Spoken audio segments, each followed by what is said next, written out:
Hello everyone and welcome to the new show, radically different show, Banter with the Boys. It's like nothing you've ever seen before. We were doing bevies with the boys for a while now. And well, I say that, we've not done it in a little while, but we decided that doing that regularly when we have totally different schedules is not good for our ability to work hungover and B, our livers. So this is a little bit more sustainable of a show, and it means we can come to you guys regularly. I'm Munch, I'm joined by Dagda. We're the boys, and today, for some banter, are Medic and Dracos, legends of Europe. Gentlemen, how are we doing? I heard you both paused your dwarf mining runs to be here tonight. I really appreciate the commitment to the show. You know how it is when you cast and your job is kind of fake. You gotta really fill up your free time by pretending to do real, honest-to-goodness work, like mining and murdering bugs. Yeah, I'm playing Bandle City all of tomorrow just so I can pretend that I'm actually a useful member of society. Is Bandle City out? No, it comes out in 21 hours according to Steam. Bandle Tale, sorry, not Bandle Are City. you going to stream it so you can lie to yourself even more that you're being productive, or is it? Yeah, just exactly, right? Yeah. Yeah. Although I have a dinner tomorrow, which kind of makes me feel like a real human being. So I feel like Wow. because people subscribe to Medic's channel, that like he can write anything off as like real life work. I feel like that's the OP part. I mean, I kind of have to Really? be online. Like, I have to be live to do it. I can't write off when I just don't want to stream. And just be, oh yeah, I was I meant thinking more like about the the stream in the background. philosophical write-off of I'm doing real work, not like Oh, the true. literal tax write-off. But yes, I technically. mean, I Yeah, will yeah, say you're kind of undoing my year and a half of therapy here, Dracos, by telling me that the stuff I do when I'm working isn't actually work. It does feel like Twitch is like the ultimate life hack, right? Like just play video games and call it a hard day's work. We mined some ore and we delivered liberty to the masses. Just taking it like back 3 years for all of like esports. Guys, you don't have a real job. When are you going to become a doctor again? Well, What are you all I'll say talking is about? the real job is not playing the game unless you hate the game you're playing, which for people who stream like one game, I think probably is Yeah. the case. You know what I mean? Good But lord. like, it is definitely the interaction part. Because none of us can say like we haven't had a day where we just play 10 hours of games and we're like, Yeah. all right, yeah, like Yeah. that's manageable. You know, maybe harder as you get older, but like Yeah, very but easy. I had to test Smolder, so I had to go play League for 10 hours. You know, that's how it goes. It's like, oh, well. That's why True. That's my favorite part about every preseason is you can unironically just look at someone and be like, I actually just need to play the game for 15 hours Oh. a day. This is actually unironically the best way for me to prepare to do my job. I still feel like, honestly, right now, that's still kind of true. I still feel like League is changing pretty rapidly, especially the fact that the patch is quite different to live currently. I don't know. It's one of those things, isn't it, where I feel like sometimes it's dangerous to play too much League while casting because you get used to a patch that you're not commentating on, and all of the power levels shift, and like feeling is so much of League, of commentating League, like knowing how much damage stuff does and getting the vibes. So I feel like it gets a little bit weird when the patches are skewed, and like 14.12 is 14.12? 14.2 is different to 14.3. I think there was a pro who said it as well, is that like he kept playing a bunch of ARAMs and it completely screwed him up then when he went to go and play live, because it's like all the different numbers and stuff. Mhm. So I can definitely see it, but yeah, I think it still helps with understanding how like certain matchups can go and how certain things interact. Because I feel like every couple of weeks I find a new interaction that I didn't know that was how it worked. Like we were talking the other like day, I think Blasco's about the- respawning. well, Yeah, I I found mean, out the other day that because I said it to BB. No, who was I talking to? Anyway, basically Yasuo.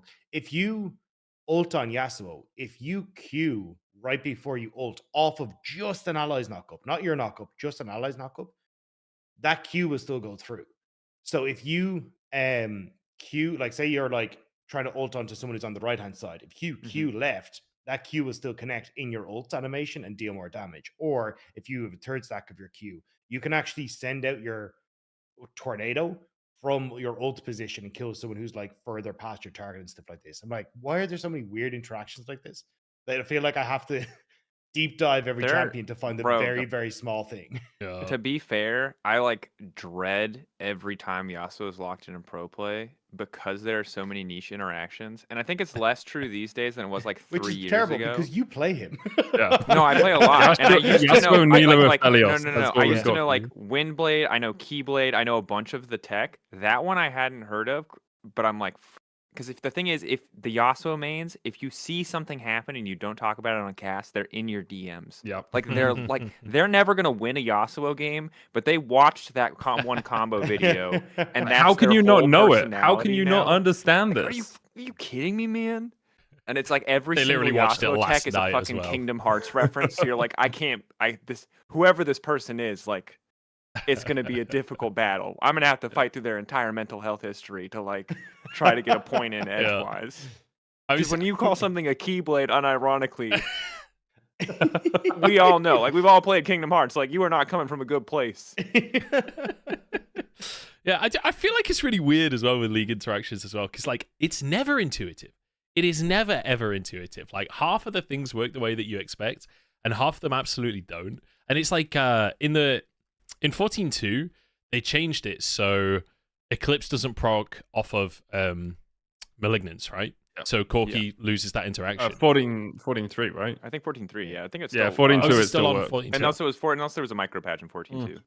No, because we saw It's in the Fnatic MDK or the other suit. It was Nuku build it, so it was BDS yeah, MDK. it's still They 14.3, still I think, put it, comes in. yeah. Yeah. Okay. Well, either way, the interaction was changed. But I don't know. Like, I personally, I don't want that to be an interaction. I don't like Corki in the meta. I don't like how strong that is, etc., etc.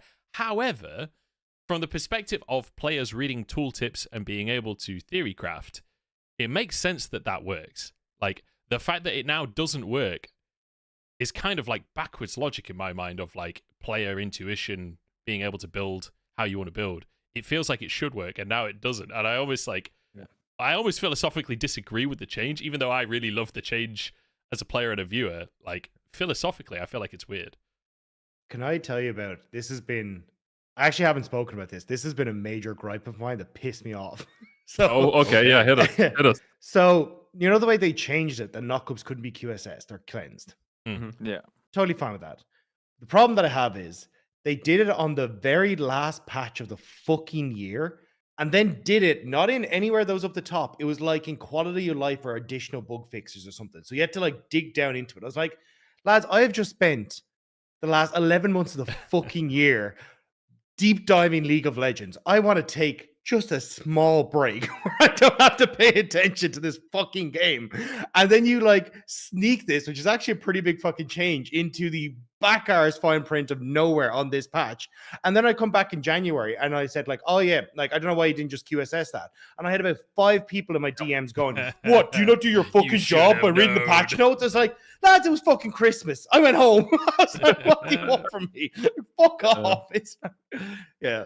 I hate when they do it, when it's like they just sneak in major changes. Because I'm focused on preseason. If you put in something like right before preseason, that is going to be the thing that gets missed. Because I've got like 15 pages of patch notes to read other than that. So yeah, I hate off season for that reason, because there's nothing worse than multiple patches, because there's no easy way to like correlate 5 patches worth of patch notes unless you have insane patience or are going to code something that I don't have the skills to code. So it's like you're like looking at every patch. Okay, that got buffed. And then by like the time you're on your 5th patch of reading tiny Aphelios changes, you're like, wait, what is the actual sum of these fucking changes? Like what does this actually mean? And that takes like and that's one champion, you know. Yeah. And then it turns out you missed the hotfix anyways. It doesn't matter. And then it brings you back around to the original point, right? Of like at the end of preseason, the only solution really is actually playing the game and trying the champion and like physically seeing. But even then, it's doing that and reading the tooltips. Like it took me like 3 years to find out that Olaf stopped losing his armor and magic resist when he ulted. Because I was just like, that's just an essential part of the kit, right? Obviously he does. But it was like 2 years later, I said it in the middle of a cast. It was like, oh, he's ulted, but he's going to be squishier now. And I got 5 messages being like... Is it now that he gets bonus and then they take the bonus away? No, he just doesn't get any. It doesn't change. It's just... Now he gets bonus armor and MR. Yeah. Oh, God. So you were technically... Wait, he gets bonus from his ult or when his ult is off cooldown? No, passively, he just gets bonus from his ult. And then he doesn't lose it when he ults. Okay, that's the important thing. I don't care that passively he gets bonus from his ult. That doesn't... who gives a shit? Let's be honest. Like, no one's going to say, oh, level 6. Oh, he's leveled his ultimate now, so he gets a passive 15 MR and armor. It's like, guys, like, what do you... It's still fucking Olaf. You know Yeah, what I but mean? Like, the problem it's is you still say a it and lot. it's the fucking Keyblade guys. It's the people who are so obsessed with their Look, champion. They're like, as I can't believe a professional caster said this, right? It's like blame people who blame the referee in football. It's like you're paid Yeah. to blow your whistle Yeah, but they are correctly and you always blowed it wrong. incorrect. The referee is always wrong. Yes, 100%. But still, it's the same idea, you know? my toxic trait is I'm still absolutely one of those people sometimes. Yeah, same. If someone says a Khan thing wrong, I am on their, You're like, their face. it's You hard can to swear, bro. know. It's all good. Yeah, well, That's not I the don't right know gun if rotation on the affiliates, fix bro. was It's any a- better, to be honest.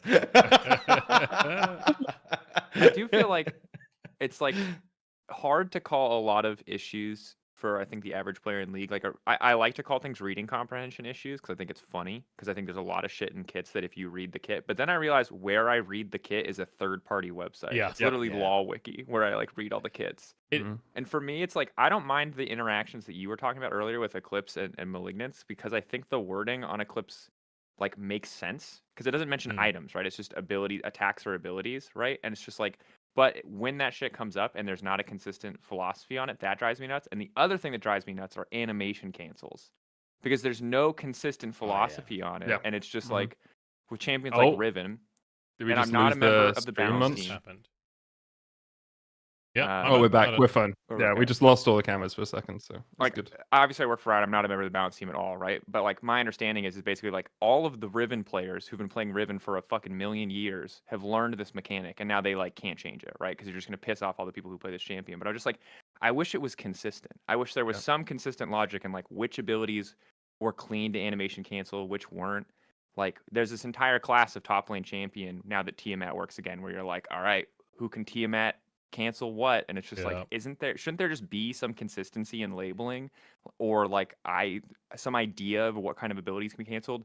Flashes to extend the range of abilities, body slam flash, Shen flash taunt. Like, why does that work on some shit and not another? Why can I flash E flash on Ari and not like R flash on half of the other abilities in Yeah. the game? You know what I mean? And it's like if you max range ult on Annie, right? Like there was a whole they changed how that worked right a couple of years ago, and there was a whole thing about like whether or not it should walk you to where you're in range Oh, and then cast it where they've your added a burst was, setting for that or now. whether it was So, they yeah. changed it now, but like back in the Yeah. day that was one of the Syndra ones Q where was a big one with that as well, because like pros would try and queue at the like queue where someone was, Yeah. and it would just queue at the edge of their range, and they'd be like, "What the fuck is this? Why Yeah. are you doing it?" yeah.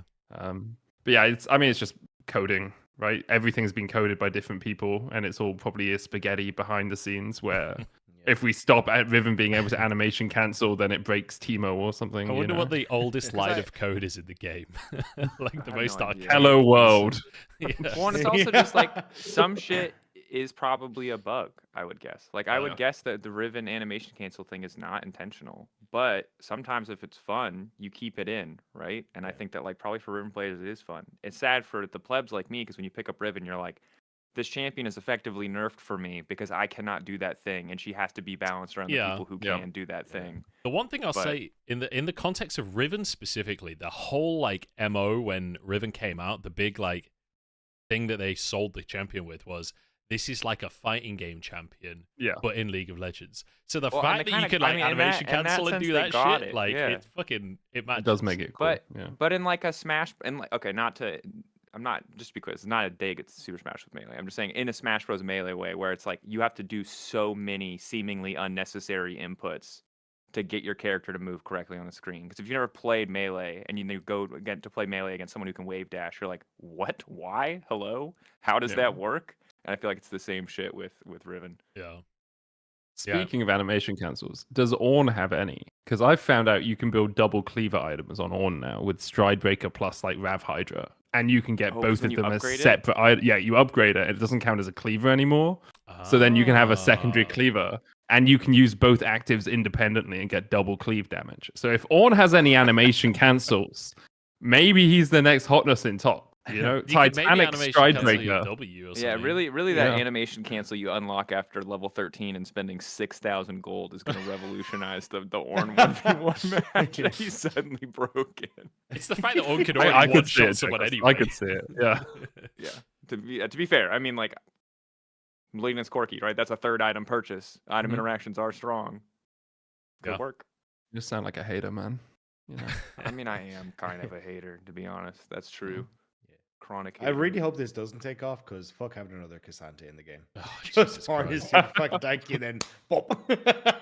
Yeah. I mean, there's no way Ornn, any combination of items on Ornn will ever be as obnoxious as Cassante, I feel like. Because even when Ornn was stupid, right? Like, at least he was still still built kind of tank, this. at least. He built tank.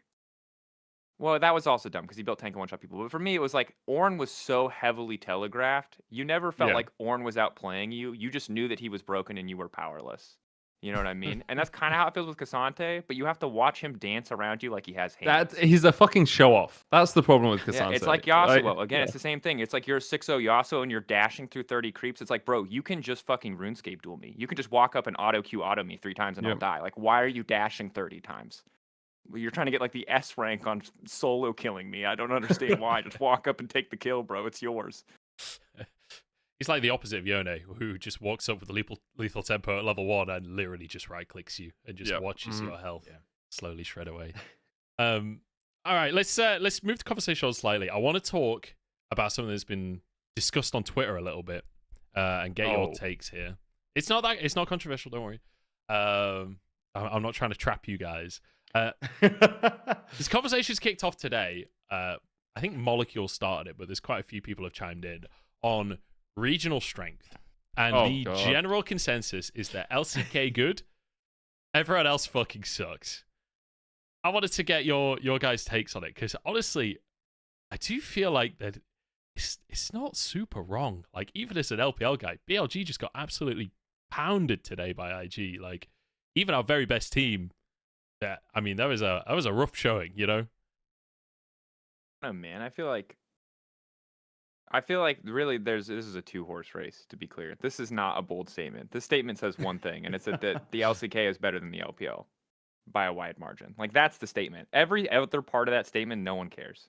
No one thinks that EU or NA are like up there in that discussion. So it's really a statement about 2 regions. And like, I don't have strong enough opinions on LPL. I will say that like LCK in general always, to me, feels a little bit like the North Star, just because I think the way that they play the game, it's always easier for the average viewer to be like, damn, that was a good, clean-ass game of League of Legends. And the LPL is perpetually kind of a shit show in regular season. That doesn't stop them from showing up when it counts, but it's like, haven't we been here before? Don't we do this literally every year? Isn't this just the story of LPL and LCK? It's like, guys, this time I'm telling you, the LCK is really great and the LPL is actually shit again. Like, you have to believe me, I swear this time. And then by Worlds, somebody, probably Dagged, will be like, don't worry, this time LGD is good. I swear, I will never it's not say funny. that. I know. But you know what I mean? Like, so, yeah, I think the LCK is great, but it's like, again, to me, it's not like EU or NA are competing right now. So to me, it's like that statement isn't as bold as it might have been in like a 2020. Yeah. End of 2019. These days, I'm like, all right, sure. Yeah. I think it's also we just like, I don't know. T1 probably looks good because, well, they just kept the same roster, right? Which I think helps. It's like, hey, look, we're coming into a new patch. You have to go and learn everything. And I mean, if you've got guys that are willing to experiment and like you're already have the systems in place to go like, hey, this is how we look and evaluate how we're doing on the game, I think it does just become a lot easier. But it's also, I think this is the first time we've kind of seen like major changes to how the game is played in the last, like, I don't know, say 2 years. So I think it just takes a bit of time to get used to. You're like, how much do we value void grubs? Is the best way of the game to, you know, do what T1 are doing? Hard pushers on bot lane to invade and play off your jungle and make sure that the enemy bot lane's having a miserable time, or it's like what we kind of see a little bit in LEC, which is, well, fuck invading off the pressure. We're just going to dive you over and over again with the pressure. So I think there's a lot of different things that people are trying to still figure out, and there's no like correct way to play just yet. So I think that's why people are just struggling, is like, but what the hell are we actually supposed to do? And like trying to, you'll end up overshooting the mark a lot of times when you're trying to experiment like that, because you're like, well, we're going to look like asses because we fuck up a terror dive every so often as we're trying to figure out if this is actually possible or the best way to do it. Or you end up doing nothing, which is the opposite side, because you're like, oh, wait, no, this is the time where we're weak, but actually we're really strong. You just didn't cop it. So I think there's a lot of stuff to try and work through. on the new patch, and then it's kind of the teams that have stuck together that I think will come out looking better because they just already have the systems in place to play around with that. Yeah, I can agree with that. I think LCK has always been a fundamentally very good region. Like they do the basics very well, and when you apply, you can still apply those to the modern, like the season 14 map state, right? So they're going to look better because they do the basics really well, even if they're not inventing as much as other regions. And I haven't watched enough LCK to say that they're not being inventive, but I think from a purely like looking at the strengths of the regions generally, I think LCK has always been really good at that. I also think the LEC's season structure doesn't push us towards teams developing safely. It's a little bit of a weird wording, I guess. Our format makes it really fucking hard to develop. You have 9 games, right? And if you lose 6 of those games, you're likely out of the tournament, right? So there's no time to be like, okay, well, we have 3 best of 3s this week, and we can practice this thing in game 1 of this one, and this thing in game 1 of this one, and then if we want to win the series, well, obviously we want to win, but if we really need to win the series, we'll try our tried and true. Whereas with the EU, it's like, unless you're G2 or like BDS who are relatively good in regular season, or, you know, even like a Fnatic, you can't really try stuff. You have to play what you think is the best. And if it's not working, then there's a lot of pressure on you. I do think LCS has looked pretty good. I think if I were to, I mean, before MDK looked really good over this last weekend, I would have said top 4 LCS is probably, as a totality, as a sum, better than top 4 LEC. I thought it felt like G2 and then a big gap, and then, you know, Fnatic, MDK, BDS. I think MDK definitely stepped up this weekend. So I'd put them more at an equivalency. I still think G2 is the best team in the West, and I think MDK is probably challenging for second best, but LCS has looked better than I expected them to coming into this year. I just think that like the biggest thing for the patch right now in the meta for me right now is that while like the map changes and the objective changes are definitely complicated and throw a spanner in the works, like the meta is also pretty volatile. Like bot lane for us, for LEC specifically over the playoffs, was a bit stagnant. Yeah, there was some Sen and some Ezreal, but like generally bot lane was still just picked really early and wasn't a priority. And you can see like no one in our region was carrying it up. There weren't any really like crazy R5 flex picks to win bot lane, but like top lane is a fucking fiesta in terms of what is getting played. And I think like anytime you add more variability in terms of what is getting picked, like the more variables there are, the harder it is to focus on like the base fundamentals of the game. And so I think that if you're a newer team without like a really clear way that you want to play, you're just going to look super exposed regardless of your NA or EU for like a lot of the early season, because the sheer quantity of champions that are getting played means that like it's not fucking season 8, season 7, whatever the stupid team fight season was, where it's just like tank top, hyper carry bot lane, control mage mid. You know what I mean? It's like, if that's all draft is, and all your counter picks look like are trying to get a small laning edge, I feel like the game is so much simpler to learn and to play because you're doing the same thing so consistently. But like when you have all of these psychopath top laners, shout out to Mirwin, shout out to BB, you know, like Adam as well, right? Who are going to play wacky shit. It's like, how are you really going to get your legs underneath you to actually figure out, like, to just play one style when like your entire composition could be fundamentally undone in like picks and bans before you even get your feet underneath you. I mean, that's the nature of niche counter picks, right? When the meta is niche counter picks, you can't just have like a stable lane that arms up because they're going to play like Vayne into you or Yasuo or whatever the fuck the top lane counter is today. It's kind of funny that, you know, EU, like, it's all top lane counters and like crazy stuff in the top side. There's none of that in the LPL. Like, I mean, there's always like a sprinkling of it, but like on average, we've got a super stagnant meta in the top lane. Loads of Cassante, loads of Rumble, loads of Udyr, like relatively. I mean, we got a Camille today. That was nice, but generally speaking, it's pretty much tanks in the top lane with a little bit of Rumble. Our bot lane is going crazy. We have all sorts of stuff being locked in. Like Senna's the big pick. It's funny that you kind of mentioned Senna offhand for EU, whereas Senna's like pretty much must pick, must ban in LPL right now. Loads of teams going for like Xayah sometimes. Like we've had a bit of Ezreal Ashe today. Like we've had all sorts down in the bottom lane. It's kind of funny to see on the same patch regions having such polar differences, and I think that's because of the preseason. Because usually, I feel like the last couple of years we haven't had this drastic differences in the way to play the game across regions. I think part of that is because it's like, one, you're only able to get a certain amount of games in before you're like in LEC specifically. Because it's like, so I was just looking at the numbers there. So G2, they played 9 games in playoffs, then played what? They played They went 9. They 3-0, played 9 as well. 3-1. Yeah, yeah. No, they played So 10, it's a played didn't 8. they? They went 2-1, 3-0. Oh, Oh, 2-1, 3-1. 3-0, Sorry, you're right. 3-1. You're Yeah. right. Yeah. Yeah. So 19 games in the over the total of their entire winter split. Mhm. And if you come in off of your 9 games and you've gone, okay, we haven't really played this or practiced Senna, or the big one for me was Karma. Teams not being able to pick up Karma. It's like you can kind of understand that. It's like you come into playoffs, you lose 2 series and you're out. Why the fuck are we trying Karma if we're like, or even putting time into Karma for this 3-week period? If we can just like focus on a different part of our game, fix that, and then come in and like get it ready for spring if it's still a big pick, right?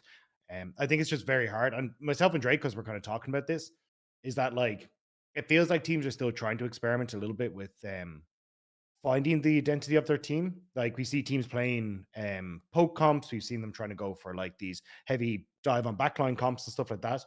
And I think you're kind of seeing the holes in their game plan when they're going for that because they just don't have the time to practice it as well. Like a lot of new teams come in and you'll see like Fnatic try and play poke comp, and you're like, well, these guys don't really understand how they're supposed to like ward their flanks correctly at like these niche times. And then for Scowie on his Gragas gets 3 massive plays off that like win the game for MDK, but realistically, Fnatic should have had that warded, right? It's like that's why they look bad, is because they just haven't had time to practice a lot of these comps with the team they have.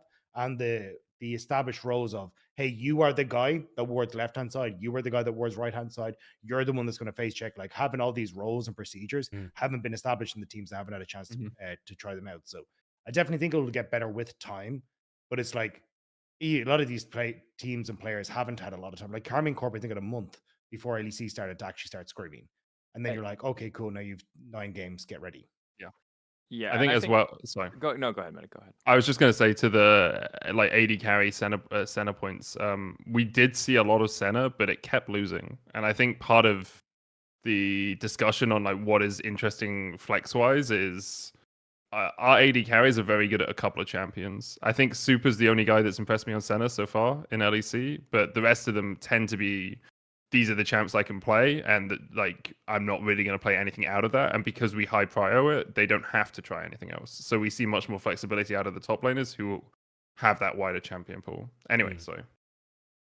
Yeah, and I just reminder that this is like hands down the worst start of season for a pro team we will probably ever have, because the patch came out late. They were scrimming just each other, and a lot of times like what is considered good for 90% of the teams in the world, it comes from looking at the leagues that are better than you and the like monkey on a typewriter process of like good shit filtering up through just the sheer quantity of players that play solo queue. So it's like realistically, it was just highly improbable for any team that hadn't worked together a lot already, like any new team, to like have a good start, right? And I think that like obviously credit to Mad Lions Koi, who integrated Elyoya and Mirwin super quickly.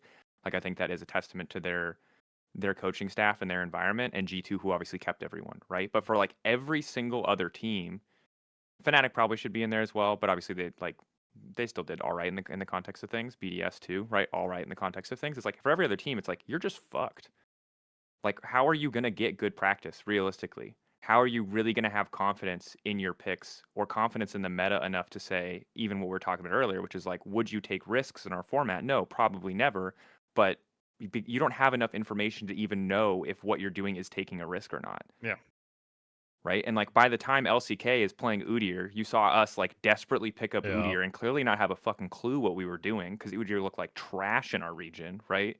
And now we're just behind the curve, like fucking let me restart, please. Give me 2 weeks of LCK and a month of solo queue, please. G2 is a great example of that as well. The hotfix came out. We found out so it's the week 1 hotfix comes out like the day before. We find out we're not playing on the hotfix, and then G2 slam Aphelios in basically every game they have that weekend. And it's just like, have you actually practiced this at all? Because it didn't look good. I'm so sure they were just like, Riot told us this was really strong, so now we're just gonna play it. The fucking collector build that triggered the shit out of me. Super. That was like the day where I was like, all right, I like this Super guy. I don't know shit about him yet, really, but I like this guy. He's the only person who built collector first. Everyone else is like Storm Racer. It's like they're nerfing him because of the whole idea is you put professional players, lethality please. Control E. Yeah. Yeah. Yeah, it's been a weird start to the year, honestly, with the patch and the way that teams have and regions have developed. I do wonder as well, like, we're talking about how dramatic and like tough it's been for teams. I don't know if I'm worried or like excited, or I don't know how I feel about LCS, the fact that they're playing on live patch, because I feel like this is going to be consistently their lives. This is just how it is for LCS now, that you don't get time to practice and you don't get to figure stuff out unless you. They lock in for playoffs, right? Do they? Yeah, they lock in for playoffs. Like the second they hit best of 5, they stop playing on live. They lock in for one. I mean, that does make sense. So you have a whole tournament on the same patch. The same patch across. It's only their regular season where they update so regularly, right? Yeah. And so I think like, definitely it will hurt in some ways, similar to what I was talking about for EU teams, right? Where it's like, yes, LCS teams will have almost like PBE access to live patch to scrim on it. And TR access way sooner than they would normally have it, right? Just to make sure that they can get that practice ahead of time. If I remember correctly, all the information is out there. But it's like, it's going to put you at a deficit. It does also mean that like creativity is going to be much more abundant, I feel like, in LCS consistently, because whether people fall flat on their face or not, like, it's much easier to pitch a wacky pick, I feel like, if you're a team that's like middle to top of the pack, you're like, close in the playoffs race, and your top laner comes in and says, I've been trying this feels really strong. It's like, there's not really any evidence to support or disprove that either way more often than not. So it's just like, fuck it, we ball. I feel like at least you're going to see some more stuff. I do also feel some of the teams succeeding there, but the fuck it, we ball teams. Like, Sniper top lane for 100 Thieves has looked absolutely incredible. Quid has looked really good because he can focus on his mechanics a little bit more. FlyQuest are like top of the table, and they have Whippo inspired, Masu, like all players that I would think of as, I'm just gonna bring something random out because I played it a few times in solo queue and I can outhand you with it, right? I quite like the idea. I do think, as you say, if it's over a longer period of time, it can be detrimental and you lose some of the more refined decision making. But who gives a shit, man? Like, I want to see people playing random shit into each other top because it's OP this patch. I have to say, if this inspires some kind of like counter pick, like play what you want meta in NA, and then they come to internationals and it's all fucking counter picks and like cool shit that they bring to the table and creativity, I'm 100% all in on this. Yeah, even if they lose, it's much more interesting for the region, right? Like, you're just trying to outhand your opponents as opposed to being like, oh, we'll just play your style and see if we can beat you with our intelligent macro. It's also just nice when a meta read that a region has involves champions very clearly, because I think that that's always more visible and more fun for the audience than like, oh shit, they're not rotating for Herald in 8 minutes. Like, oh my god, they're fucking crazy. They're focusing on Drakes. Like, that's like the analyst nerd shit, and I love that, right? Like, that's obviously a big part of the deeper strategy of League of Legends, like those small decisions around what you prioritize. But I think it's always more fun for the audience when it's like someone's going to play Heimer. Like, Saros is going to play Heimerdinger mid. You know what I mean? Yeah. And it's like, if you're going to go with international competition and you're not the heavy favorites, I at least always hope that you're going to play your own game, because the worst version of Worlds, and we see this like I think every other year at Worlds, or at least in some of like week 1 of group stage in the old format, is like show up and be crazy, but then by week 2 you're like, all right, we all play the same shit now. We've agreed there is no variance. Someone will mix it up once we get to best of 5, but until then we're all playing the same 10 champs. Yeah, they all kind of handshook, and then the whole reason T1 looked so fucking good at Worlds was going, fuck this. Why the fuck are we trying to play this? Let's just go with 80 carry bot lane, yeah. And then everyone was like, wait a second, you're allowed to do that? What the fuck? It was like, I don't know. It does drive me nuts. And like, I agree with Draco's there, where it's like, I desperately wanted to see Camille support in our playoffs. Because like I saw On was spamming it in solo queue with Bloodsong. I saw like a bunch of like supports basically globally are all spamming it. I was like, this looks sick as fuck. It's gonna be so cool if this comes out. And then we never got to see it. And like I know Camille was then played top lane over in LPL today for IG. You should know me played it. I'm like, because this champion's just been like buffed the last 4 patches in a row. And I'm just waiting for her to, because I think she's OP as fuck to like actually come out. Is it like a 14.3 pick, or is it 14.2? She got buffed. I don't know. She works on too. I mean, I think the thing about Camille is she just kills people, and that's great. But like, you also lock people down. Yes, but if you don't kill people, she's fucking useless. Well, I will say it would have been, when you're playing solo queue, flip it. Who cares? It was very fitting to our playoffs though, because our playoffs ended up with which team has more AD carry threat. Okay, they win the game. It was which team can get on the enemy's backline better. Cool, they win. Oh yeah, that's That what was you how meant. I was all of like, our is playoffs that how it ended up, happened? Because right? I watched G2 It was, win, like, but I also watched them like- feed Supa 4 kills in mean, the yeah, first but, fucking like, 7 minutes of that last game. Okay, if the game got past like 20 minutes, then that was how it worked most of the time. So yeah, it was Yeah. very Camille would have worked. So I will say as well, would've Camille is like there's more to it on the Camille support. Apparently, from what I've heard, like the tech is Camille Lucian specifically. So it's like off of the back of the Lucian first pick, you then have Camille alongside it because your stun sets up Lucian's passive, and then your ult essentially guarantees maximum culling onto the enemy. They can't escape from you at that point. So that's what I'm like. I don't think we'll see just random Camille support, but Camille Lucian is like That's what we need. Giga More Snowball. niche, Mega niche Giga specific Snowball. options English to with set the badges. Lucian up for success. Oh yeah, Thank God. More reasons We're to play saved. Lucian. Yeah. Oh, this need all the one. Don't Lucian we worry. can get. This time, guys. Just huffing the copium. look, This Lucian- one will work. Where I come from, Lucian's good, okay? Where I come from, it works. Actually, Where? no. Where I Yorkshire? come from, it's not true. Yeah. And you were sure? name me one English AD carry, and we can talk. I'm pretty Look, sure man, I'll Doncaster's part. Isn't that in Suzhou or something? Oh yeah, you're right. My bad. If an 80 carry isn't paying his own salary with first strike gold, he shouldn't be picking fucking Lucian. That's my opinion. Like, calm down. I I'm agree so with that. tired of Lucian. I'm I trying to think if there's like a good pun for maximum culling. It's like the English with badges. It's maximum culling or something. The Camille Lucian lane. No. You know the max thing about turning all of Lucian's abilities into adjectives, right? No. They were piercingly lit. They were ardently blazed. He's unironically done it in like some of the biggest games of all time in League of Legends. Like, Wow. listen back, max casting Lucian is a fucking pleasure because he always manages to sneak it. Like, they just get absolutely ardently blazed, and you're like, what the fuck? It's like me in game LA, 4 of just like a do or ardently die blazed. best It's of like, it's 5. like the least impactful ability in his whole kit as well. It's like Hey, the You hey. get one to that you say never need to ardently say. blazed because it's technically He's correct. actually They just did referring get to the ardently Ivern jungle. Oh man, yeah. Oh, that would be a good skin. That would sell a lot of It really skins. would. There's no fucking universe it happens. Snoop That's Dogg Ivern. Ivan. Yeah. Look, right. If you want me to buy a skin ever again, that's the one. That's the Yeah, fucking one. Dapper, you're in chat, right? You can. Tell Yeah, Riot. pass it on, pass it Tell on. Riot. You can have $10 from Munch. I'm just saying, money on the table. Yeah, I'd go up to 15. I'd go all the way up to 15. $15. Yeah. Wow. But Which what's your dark cosmic Jin? What's your Gamba skin? Like what skin it comes out and you're willing to just gotcha your way to the skin? It has to be a Thresh skin for me. Because I basically have all of them at this stage.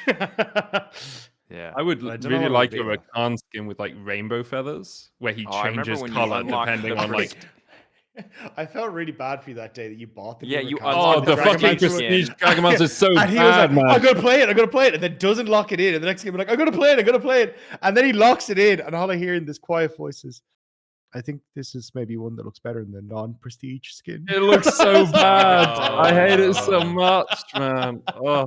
That's so sad. But yeah, no, a rainbow Rakan that changes color depending on like what you like. That would be cool.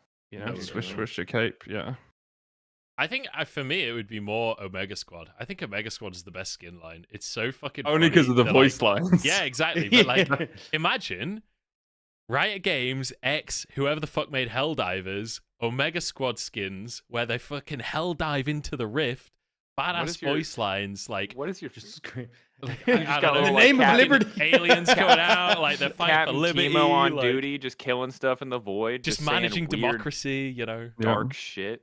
That's the best part about that skin line is the Mega Squad Timo who just says like horrific Yeah, war yeah. veteran shit. I We're all don't like, think "Ha they ha, do yes, Timo skins trauma. enough like that anymore. Like I was playing Zombie Brand the other day, and it's all like proper zombie voice lines, and I just don't feel like skins have that personality anymore. You know, Yeah. the like Or if they uniqueness do, of it's them with the fucking actual work. cringe.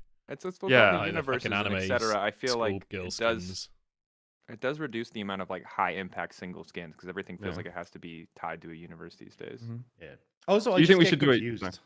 Oh, same. Like Yeah. all the silhouettes look the same. Yeah, I'm like, is just, this Skarner? Is this Seraphine? Who knows? I like every time I watch them, just like I have to like I don't even look at the person anymore. I have to read the name to remember which champion the person's on. I have to be like, oh, that's Hillisang, therefore he's the fucking pike or whatever the hell it is. Yeah. It's like the Mentor skin lines is just so confusing to look at. It's so hard in team fights as well because it doesn't say the player name anymore. It says like stunned or or yeah. canalisation if it's like in French. For some reason I know the French word for channeling and it's canalisation. You know it, do you? I think it's. I think it's. No, but I Cannelloni. see it. Yeah, sure. I see it all the time when I'm just watching the make it NFL up and streams. say any word. Cannelloni. That's the thing, man. Like, None of us but know. I'm just like, Maybe which Rob player knows. is I this? don't And know. then they're stunned in the middle of the fight, and I'm like, I can't tell who that is. So I have to look at the sidebar to see whose health is falling. Yeah. So then I can work out who's being caught out in the fight. I forgot. I'm gonna actually send a message about this because I forgot to send a message about this. But they changed the hierarchy in the kill feed. I don't know what patch they did it, but if Baron got taken last year, it always showed up. It interrupted everything else. Yeah, to show no, who because took you the got Baron. trolled by that. Yes, because I got trolled. Who was it? This Someone year- killed someone, this and year, then the they- smite they're- still. Yeah. Yeah, they're sequenced, and there's a slight delay between each announcement. So when you're staring at Baron and someone dies, you just see, boom, that person's face, that color, and you assume someone's taking the Baron, and it's wrong. And you were like, and it was this guy. It was It's the execute. only way to fucking tell in half a second. It was Because otherwise really I have to funny look at though. who has the Because buff then you had in the to middle come of down, the fucking. and Yeah. your recovery He was went really nuts, and I was like, "Oh, they didn't got get the the kill. kill. Well, and like I'll take that one on the chin. That one, my bad. Yeah, But it I will happens. say, It happens to all I of will us, say I man. got griefed officially. Yeah, you got hard grief. my biggest pet peeve on this stuff is Renata and Nami on skins. Their ultimate is the same fucking ability. There is there is no difference when the tidal wave is coming and when the hostile takeover is coming. If they're both in the game, I give up. I genuinely feel sorry for you as play-by-plays this patch because I feel like it's fucking bedlam in team fights. And like none of the skins are easy to watch. Like you don't know who the fuck's doing what. But it's like you've got a Caddy coming in this way and a Blanc coming over this wall. There's Gala a shitting Casante who himself. shot someone over the fucking way. And then there's like two different mass waves just meeting in the middle, and you're like, Yeah, what that's the why fuck you am I don't say supposed to what's do? happening. You just go, and this guy, this team is on the front foot. Now they're on the back. Oh, G2 they are lost a man. insane. 1 for 1. They have no feet. Yeah. But yeah, it's pure chaos. And like I was Yes. having this chat like with a few of the lads during like reviews and stuff. I'm just like, I'm struggling to figure out what I'm supposed to keep track of because it's like I see a LeBlanc and I'm like, okay, cool, she's gonna go in and do something, and then I'm like focused on her. She doesn't do anything, and then I'm like, AD carry has been slain, and you're like, wait, what the fuck just happened? Casante just I'm like, wait, 1v1s what? the AD Yeah, carry yeah. or something. Oh, excellent. Oh. Do you think they'll add universes beyond to League of Legends?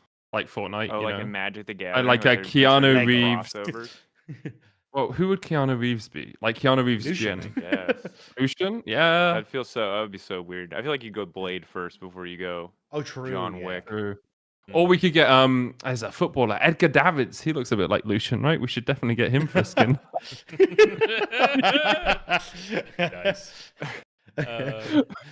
I'm just gonna go like this because I have no idea who the fuck you're talking about right now. 'cause Oh, so It's there was with a the Striker Striker Lucian Lucian skin, and Edgar Oh, Davids got it, sued got it, Riot yeah, Games. Yeah. Did he win that lawsuit? I have no I idea. think he got paid off a little He bit. got paid, yeah. right? I believe so. I don't actually know the intricacies of that. Please don't fire me, Paparito. But I think he got paid. Yeah. Have you guys There's seen a- the there's a fucking real likeness. Seraphine skin that looks exactly like base LeBlanc? Do you Oh. know? No, I mean I It's the probably shit that have. haunts my fucking nightmares. What's it called? I think it's graceful. I don't have any Seraphine skins because, I think I'm gonna link it here. So this skin, which I'll just send it in the chat. So obviously, if you can't look at it right now, Oh it has a yeah, yeah, headdress yeah, that yeah, looks yeah, just yeah, like yeah. LeBlanc, and you view her from an above perspective, where if she's not moving, she looks actually identical to LeBlanc, and it's the Oh, same okay. fucking gold and black color palette as base LeBlanc. And it doesn't matter because the champions are so different that and they rarely played in the same game. But that is the one that upsets me every time I see it. I'm like, wow, It's this the is head LeBlanc. thing. The head thing. It's the head thing because it's the same as the LeBlanc fucking whatever the hell LeBlanc is going on with Yeah. her I wish I hair knew the thing. name of this skin to say it to chat, but he's right. He's right, guys. Trust us. Sorry, it is Graceful Phoenix Seraphine, and it might be the base or it might be one of the chromas. I'm not sure. Yeah. It's just way. LeBlanc. Agreed.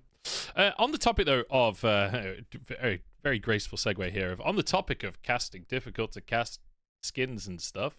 What are your guys' views of play-by-play these days, right? Because I feel like, at least personally, my view of like how to cast and how to prep for casting, how to like improve at casting has changed pretty dramatically over the last like 5 years. I wonder what your guys' thoughts are, or if you have like any particular like inspirations you look up to, if there's anyone in the industry or like classic commentators. I know Medic, you're a big fan of classic sports. I wondered if like what your takes are on like modern shoutcasting or I guess modern commentary as opposed to shoutcasting 10 years ago, you know, because it's changed a lot. Shoutcasting 10 years ago was bad. Compared to modern shoutcasting, it was really bad. They were good for their time, but compared to what we do now, like the intricacies of play-by-play now is so much greater than they were in those days. And that's no offense to like Joe Miller, D-Man, right? They were great casters, but it's a very different skill set that you have to have now. It's the same as the gameplay, right? Yeah. Gameplay has improved. Like basic, everything's just evolved. Low-tier gameplay these days is a lot better than the best there was in Season 3, you know? Yeah, I think that as the game has evolved too, like, and certainly like I think a lot of us have just had, definitely for me and Medic, just had a lot of time to figure out what it is that we want to be doing very clearly, which I think is a luxury of us working on the same game and a single game and mostly a single league, right, outside of international events for so long. And I do think that like as I've done it more, I've gotten away from what you would call like the core craft of traditional sports play-by-play, which is much more like on screen and almost limited, right? Because I think in I won't speak for football commentary because I didn't really grow up watching football, right? But for like American football and for basketball, like your play-by-play doesn't say a lot, and a lot of what is happening is your color. Like your color talks all the time if anyone is speaking, right? And a lot of times there's also a lot more silence, which doesn't happen in League of Legends because there's so much going on that is significant at all times. Yay, they get one ball. We have like effectively 10 balls at any given time. Yay.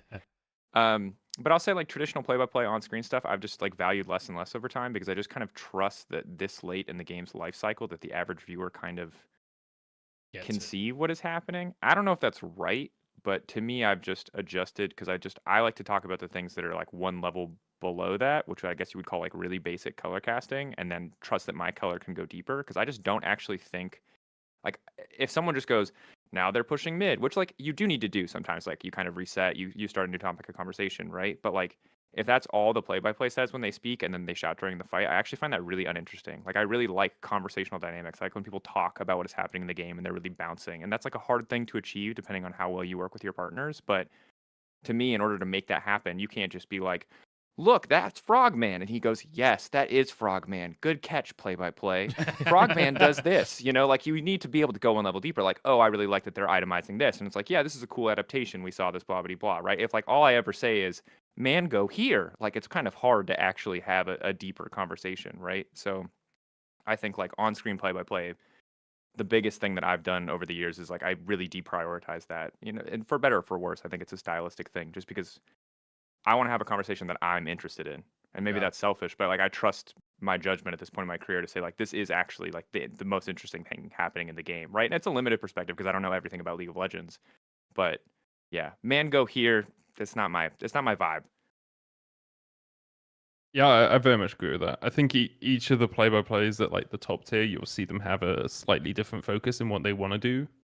I'm relatively analytical in what I want to provide, so I'm always looking for like that little tidbit that can set my color off. It's very similar to Dracos, but also like in terms of the actual play-by-play, most of my focus is on what good descriptive one sentence can I put into this team fight that like adds a lot. Whereas in the past, I would have been focused very much on how do I cut out all my crutch words? How do I make every sentence sound really good? How do I properly portray the team fight? Whereas I still worry about the kind of words.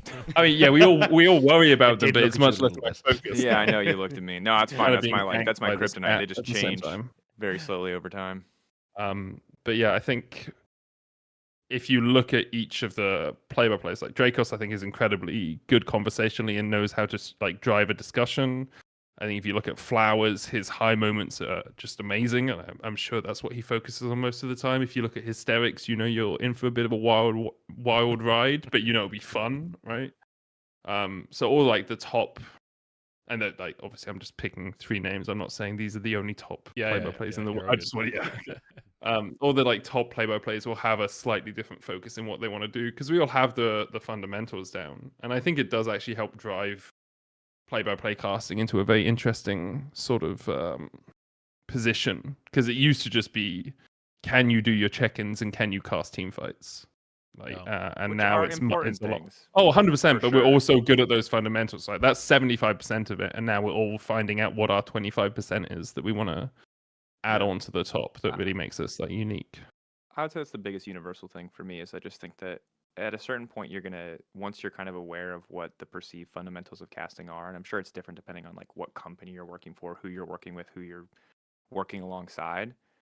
But I think everyone hits a ceiling kind of a little bit into your career where development becomes much less you're like objectively bad at this thing to like, hey, this is what you do and that's okay, but is that like actually what you want to be doing? And it becomes much more of a creative expression of like what you value in a game.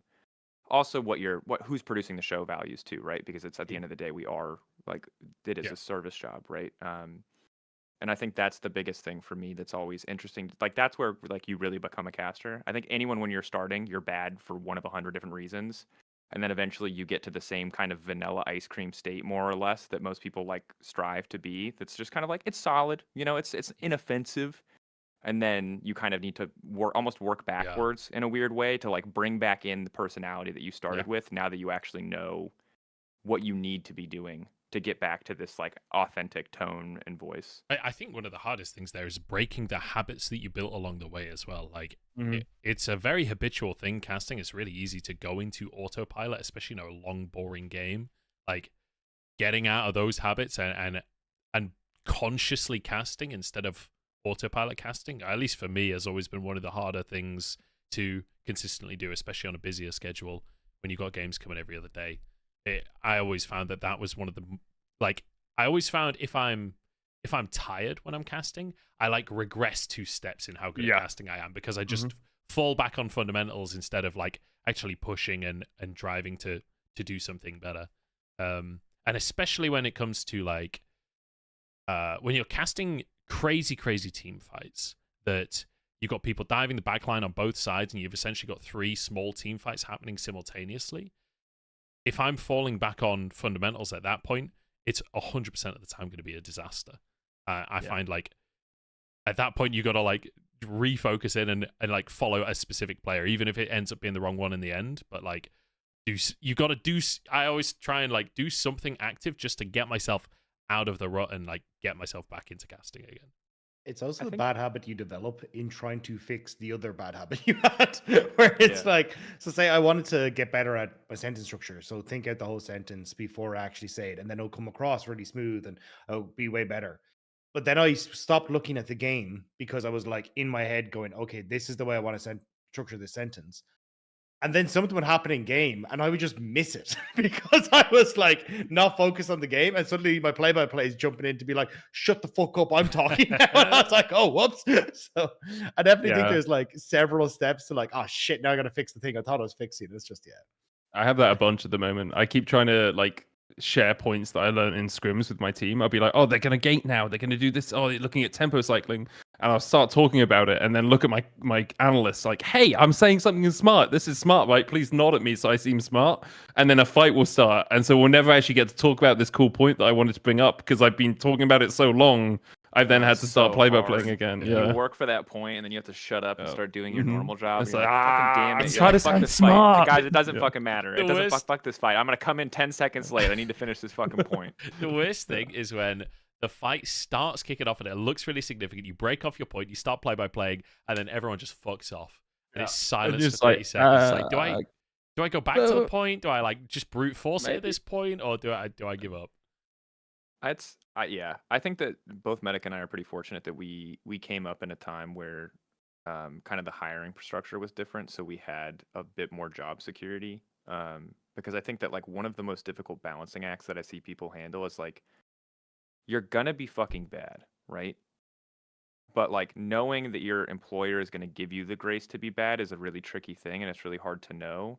And it puts you in this weird position where it feels like you have to show up, or from talking to people, it feels like they have to show up and give 100% every day. But that's not actually how you grow. Yeah. Like when I'm working on something, I absolutely go into a cast, and it won't be a big best of 5. It won't be like a headline cast, right? It'll be like a random 1 game, right? Or 2 games.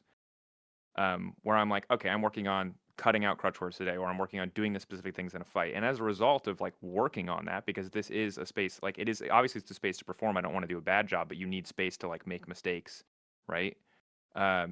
Like that cast isn't going to be the best version. I'm not going to cast every cast like it's a world finals or that like it's a huge best of 5 because I need the space to like you have to adjust how you're treating a game, right? If you cast week 1 day 1 like a finals, that's another classic caster fuck up, right? Is you come in at a 10 for fucking week 1 day 1 first blood fucking week 1 day 1. It's like not like Faker just fucking won worlds for the 13th time, you know what I mean?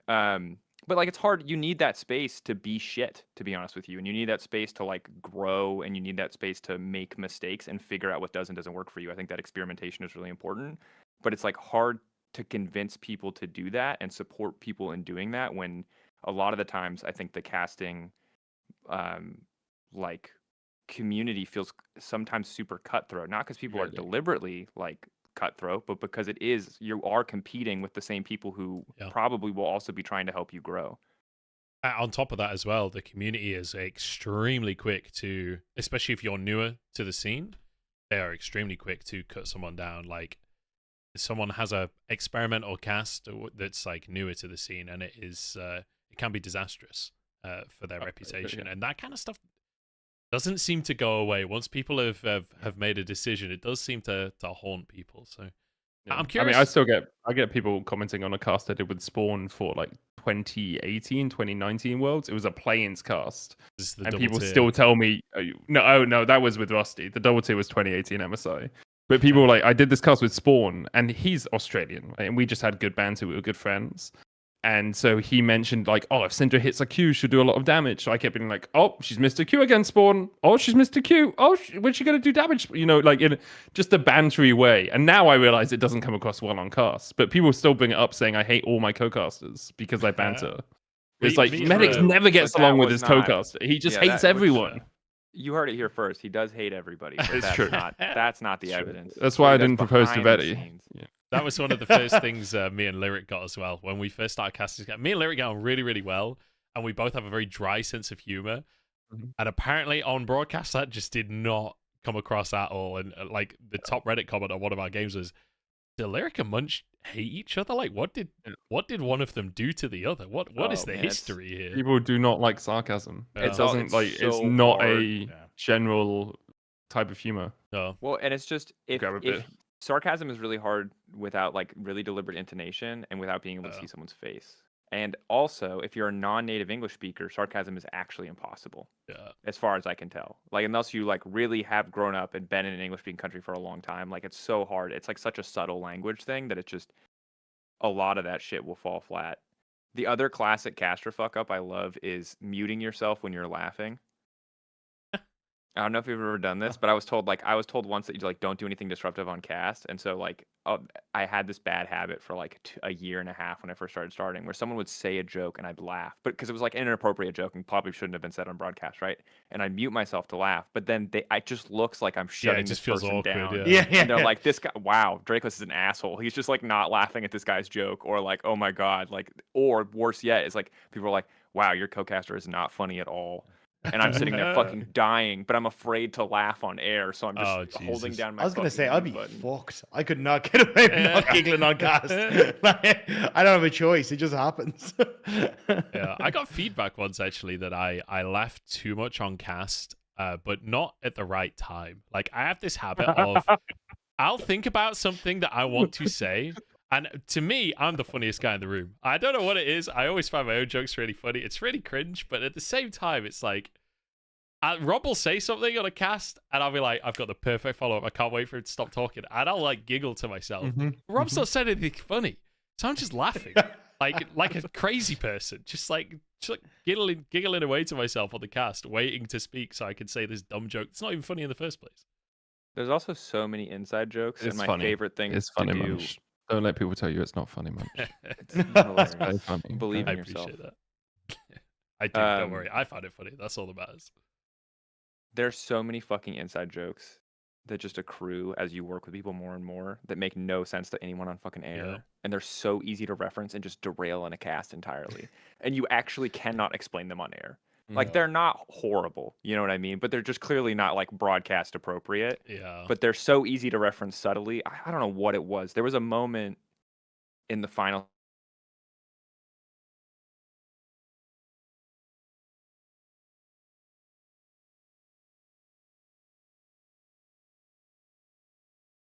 Uh-oh. Oh, did your Hello? internet die? Did my I'm back. internet die? Oh, we're I back. don't know if it was Discord. Was it Discord? Might have been Discord. The stream is still totally fine. I wasn't sure if I disconnected because all of you went, but Okay, Yeah, all of you went for to me me as as well. well. So yeah, it's Might probably just just be Discord. Discord. must be Discord. TLDR, I started laughing hysterically during picks and bans because of some fucking stupid ass comment that either I had made or Rob had made that was a reference to a really bad, inappropriate joke that should not be said on air. And I just remember I was just laughing. And like people were just making serious points, talking normally, because me and Rob had this eye contact moment and I'm just fucking dying. You know what I mean? And I'm like, oh fuck, it's a final mute. Like That's the worst part as well, when you make eye contact and it's like when you're a kid at school and you've started giggling and you look at your friend and it's just 10 times worse, except you're on a broadcast in front of thousands of people and But suddenly you can't even it's- fucking I don't know. It's like eye is locked on the screen. You're like, don't look at the fucker. As he's losing his Don't look mind at over him. in the corner. Don't look at It's him. like, shut the fuck up. You're like biting the inside of your lip to just like not smile and laugh on camera. Yeah. I still remember, I think it was my favorite moment that happened to me was me, Munch, and Lyric in our first LPL Springcast. And we went on, and Munch, we decided to, do you know the Undertaker? Oh, meme, no. Which is it was the Undertaker meme. He threw mankind through a hell of a style, Yeah. right? Oh, And 1980, Munch whatever, had whatever. set this up. It was like at But- the peak of this meme. Like this was on every single Reddit post, you know. Oh my god, everyone's gone again. Oh, All right. Berlin internet again. I think it's Discord. I'm back. It must be. Yeah, I Discord. think it might be Discord, yeah. Discord. Me or is it all of us? It's No, happened to I- all of us, I think, at the same time. Should we So, end the Just call and everyone come else back? freezes for me.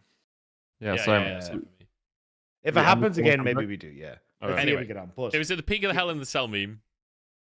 yeah, and then so Munch completely screws it. Like, just he's in the middle of going off on this rant. And by the way, so this is our first playoffs. So all of us are nervous as fuck doing it because we're like, oh my god, this is going to be so big, it's going to be huge. But we're like trying to nail this, and Munch completely messes up and just on broadcast goes, I fucked it. And me and Jordan just lose our shit. It is a combination of this is hilarious. We are way too nervous to deal with this, and we cannot control any of ourselves. And nobody can look at each other because we'll all start off again. So it's just us like locking eyes at the desk. Three of us, not even looking at camera. We're looking at the desk to make sure Yeah. that we can get through The the funniest- next 3 minutes of this broadcast. The funniest part is it wasn't even like hard to do. There was nothing difficult about the thing, but I'd like got so in my own head. It was like the first sentence that I fucked up that I just like crumpled into. I was like, for fuck's sake. Dude, Doomed. there was a joke that we always wanted to sneak into cast that we never could about, unsurprisingly, Annie taking the predator rune, referring to as, oh my god, it's a child predator. Like, obviously horrible, right? The problem is where that joke was incepted was in a play-by-play practice thing where we were practice casting team fights. And a former caster who shall not be named was, and this is in the Riot office, and keep in mind it was like in a site we were doing it in the auditorium, so there weren't really other people around that much. But It's not a we're in separate the, area. Yeah. it's like a separate area, so it's not super audible. But this person, middle of the fight, it's like random fucking solo queue games or clips from wherever, is just screaming in the office, in our place of work, it's a child predator. She cannot be stopped. And like someone hears this and is just opening the door like, what the fuck are you talking about? Like, oh my fucking god. And this person just looked and smiled and was like, practice. And they're like, and I explained it. It was fine, but it was just Oh my god. Incredible. Incredible. Oh, I love that. I shit. do wish we could get like Home Story Cup, where it is like an Yes. unofficial Oh, I have, broadcast. yes, I have And pitched just Home you Story Cup actually get so to many cast times. the way you Dagda. wanted to. Yeah. I just Be want so good. Like do team captains. I just get, think I'd like- be fired. Like, if I said like 90% Oh. of the stuff that goes through my head during a cast, I don't think I'd still have a job. all, right now. all of my sense of humor, which I'm not even going to get to what this says about my childhood or upbringing, is like at the expense of others. Like my natural instinct is just to roast people, which doesn't super fly when they're professional players and your whole league is around building them up. So if like we did have Home Story Cup, I feel like I'd have like a defamation lawsuit by the end of the weekend. I'd be like, it's just banter, bro. I don't know what to tell you. I'd be jobless. Dude, you'd fit in the UK though. I will say, because that is basically the entire sense of humor of the country. So It's the entire modus operandi of the UK people. yeah, Take other people's stuff and insult them bring them for down. it. Like, that's what we do. Oh dear. Yeah, it's a weird old world casting, isn't it? I want to ask, like, do you guys have any like inspirations? Do you guys have any other casters that you look up to that aren't in League of Legends from other games or from other sports or anything like that? Yeah, there's a guy called Peter Drury who does football commentary. He did does it for Sky now, I think, and he's just incredible. He has like amazing one-liners. He said Messi is going to touch hands with paradise after he won the World Cup, and it just resonated with me a lot. So I'd highly recommend listening to some of his one-liners if you're trying to be a better play-by-play. It's stunning commentary. I don't like Dota a lot, not because I don't think Dota commentators are good. I do think that they're very good. It's too similar to League in a lot of the decisions that they make, so it's not like an interesting exploratory exercise, but I do really like CS. Yeah. CS commentary is exceptional at the highest level, and I think there's something about the pacing of the game that lets them do things that are much harder to pull off in League, but not impossible. Like, I think Henry G is still probably my favorite CS caster. His duo with Sadicus back in the day was incredible. Obviously, both of them have had their controversies. And then also, I think that Launders and Scrawny are also really good. And I think that the really, really thing that I love about CS is that, like, the way that the game is structured, because it doesn't snowball like League snowballs, you can watch, like, a series of CS and get a really good impression of who someone is as a caster, because they're gonna kind of hit every possible, more or less, moment that you could hit. Like, you're gonna see, because every round is its own little story. Whereas, like, if I want to get to know a League caster really truly, I can't watch one series. I need to watch like 10, 15 games to really understand what they're about, where their strengths, where their weaknesses are, what they're really doing, what they're really trying to accomplish. Whereas I feel like you can watch one best of 3, best of 5 in CS and be like, I get it. I get who you are. I get what you do. I get what your MO is. And I really appreciate that about CS. And I mostly like watch CS because I think that, like, the way that they cast is different. The game is different, and it offers a unique perspective on how to approach things, especially narrative, because I think narratively it's just a very different game. Yeah. I think my favorite CS caster is probably Machine. I feel like he does such a good job of, like, obviously he's an incredible play-by-play in general, but I feel like he does an incredibly good job of facilitating more narrative than some of the other CS commentators do. And he came from League a long time ago, or at least UK scene League. Like, we're talking way back, but and I feel like he kind of lent into that narrative-based commentary that was the meta for League 10 years ago. But I also think that his lines in the chaos are always fantastic. When there's, like, an absolute peak moment, Machine's lines are fucking... Like, there's one...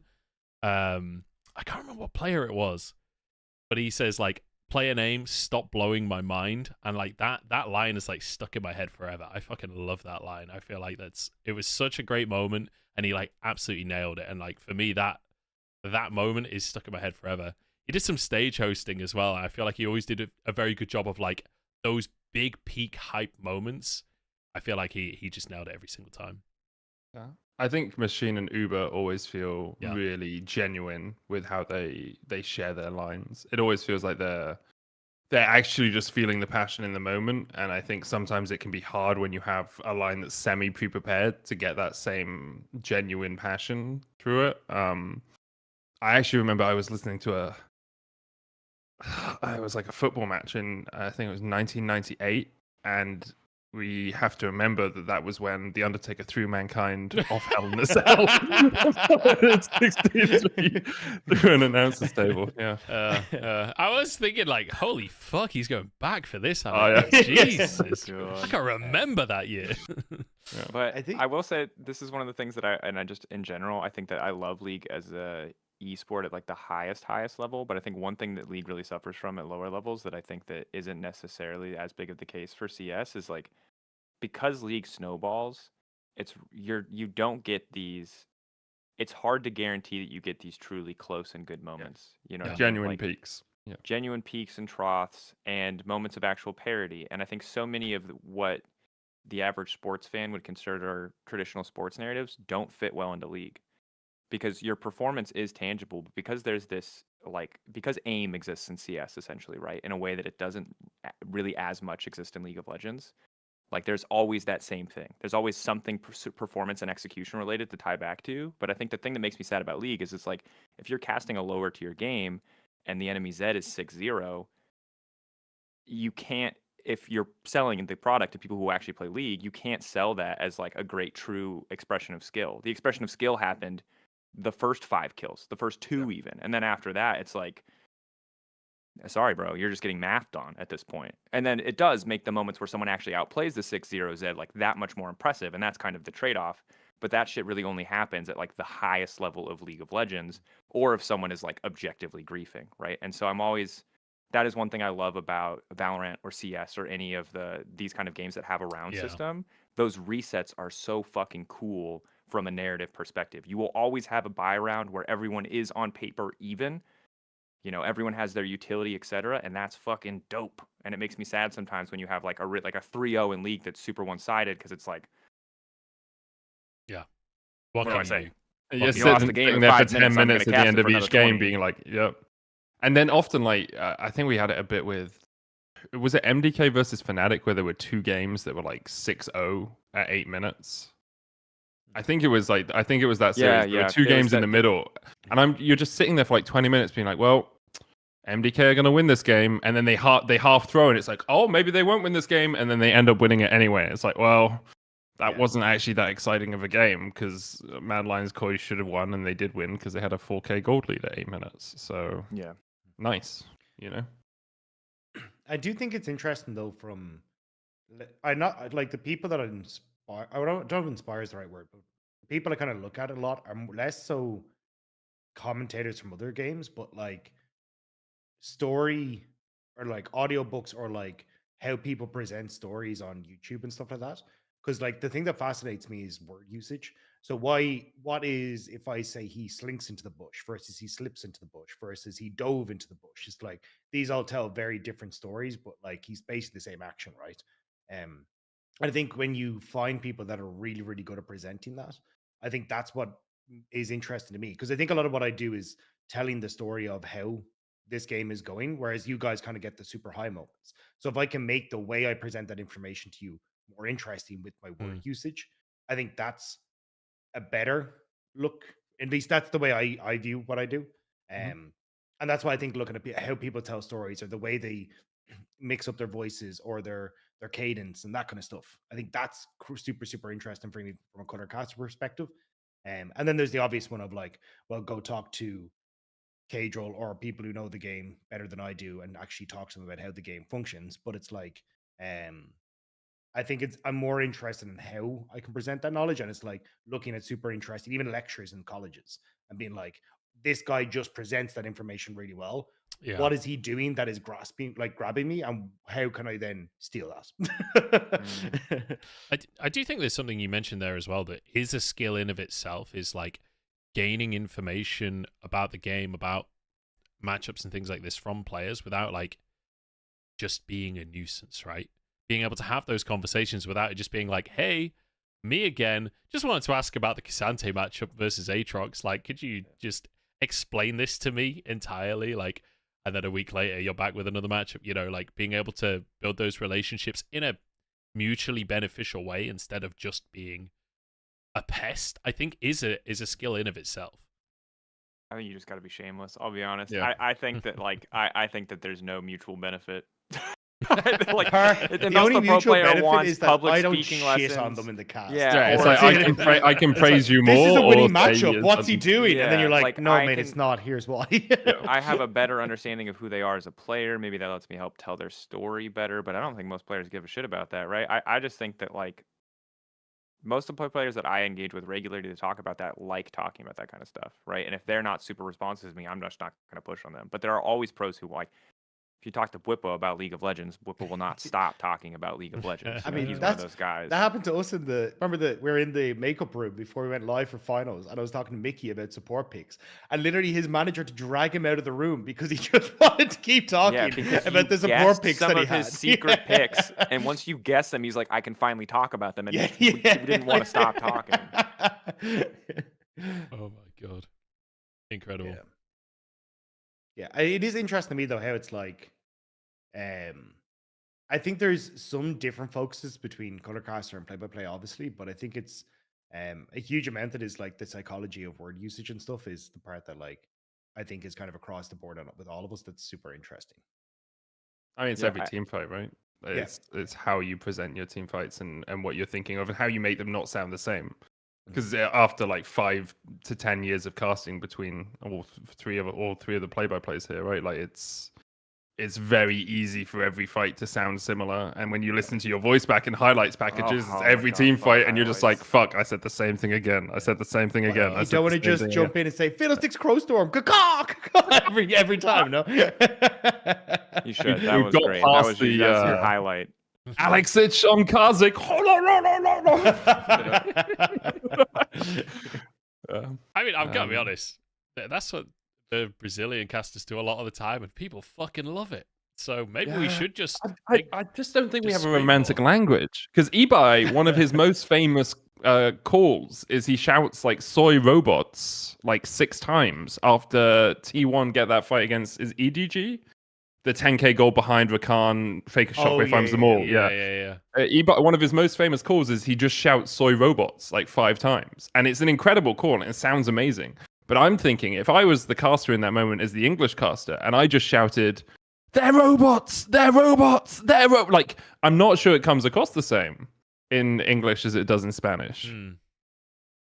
I don't know. I'd have a fear of like that. I think that there is a level of like. I won't pretend like I understand the language or the cultural differences there for sure. But I have the same inclination that you do that I would like get in trouble if that was my call. Yeah. I just think people would say you haven't done enough with the call. You've just shouted they're robots or something. But then the Gala call from Ashin was actually where you just shouted Gala. That was Ashin, right? That wasn't Elon? Yeah, that was 100% Ashin. Yeah. Right, who was he casting with? Because the person who was casting with said, it was you. Yeah, because you said Gala. I was trying to remember. You said Gala, and then he said Gala. Which maybe sometimes is fine. Yeah, I think it's about just finding the right moment for it. Well, you can just like lean into it. It's just authenticity to the moment, right? It's why like that's like the only thing that matters. Like people always make jokes about like the fining people for swearing or whatever, right? And like again, I think that the only thing that anyone cares about outside of like legal concerns around ratings or broadcast, whatever, which is a rare concern for the occasional F-bomb, right? I don't really think that matters as much. It's just like, was it authentic? Like if you just say fuck randomly in the middle of a cast, they're like, that's in bad taste, man. That's like not good. That's just not, you're just not doing a good job. It's not that the F-bomb is bad. It's just like, that was just kind of shit. But if like you say it in a moment where it really makes sense and it really matches the moment of what's happening, maybe it's not the best word, but again, I think authenticity beats like everything, right? I think agree. That's always the most important thing. So whichever one of us gets world finals this year's, they're fucking robots, okay? Authentically add it in somewhere. Yeah, that'll be authentic. Premeditating it 9 months in advance is pretty authentic. This isn't going out to the internet or anything, is it? Just say it in Spanish. We know the it works robots for Ibai. It'll work through for mankind. Yeah, through but if a I hell say of a soy cell. robots, it makes it even worse. These fucking soy boy robots. Fucking Andrew Tate on the right here. Thank God. Oh dear. Well, lads, this has been an absolute banger episode. Is there any final topics that anyone wants to bring up before we round things out? We have been live for an hour and a half, and that is the kind of that's the default that me and Rob have set for the show. Is there any final bits you want to? Which is, what are the lads doing with their time off, and why is Medic investing all that time into planning a wedding? Because I have to plan a wedding. Also, he's not investing all of his time in planning a wedding. He's also getting jacked and playing Magic the Gathering, which that's true. That's a pretty good 3-piece. You could have been there, Bo. You could have been there. You denied us. I know. Because you've been out getting hickeys on your lip. Once I figure out why I'm having random allergic reactions to things, I'll let you guys know. Allergic reaction. That's heat.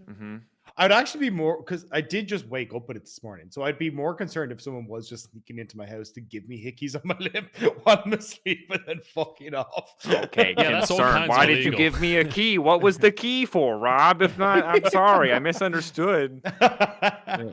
Well, Frank has the other one. So if that's that might be a concern. But yeah, either way, we'll move on. It was Frank's. I'll say it was Frank's shift yesterday, so don't put that on me. That's all I'll say. There's a road. We can do some Helldivers. You guys want to do some Helldivers? That's true. Oh my I can god, be down for some Helldivers! Helldivers. I could It's die only to hell. Bring Bring freedom freedom and liberty to Freedom to and bugs liberty, and robots, democracy. Yeah, because they are robots, so we have to, I was bugs and robots.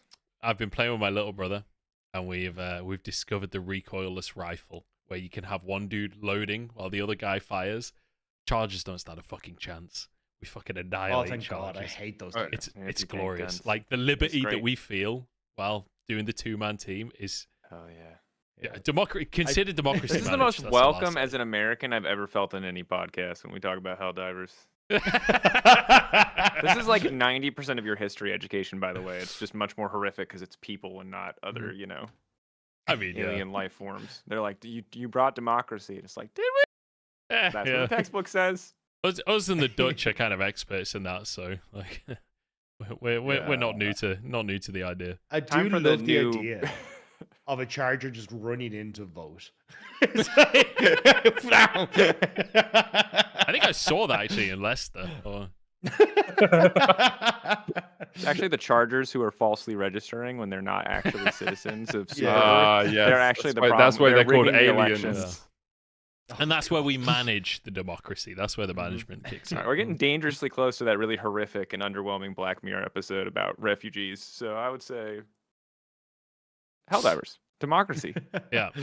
Before we get into Black Mirror territory, we'll round out the episode. Dracos, Medic, thank you so much for joining us. It's been an absolute pleasure chatting to you both. Dagda, thank you for starting another show with me. Hopefully we are more consistent with this one as well. Theoretically, have an episode every single week. We'll be back next Tuesday. We are going to do it an hour earlier next Tuesday, so it'll be 7 p.m.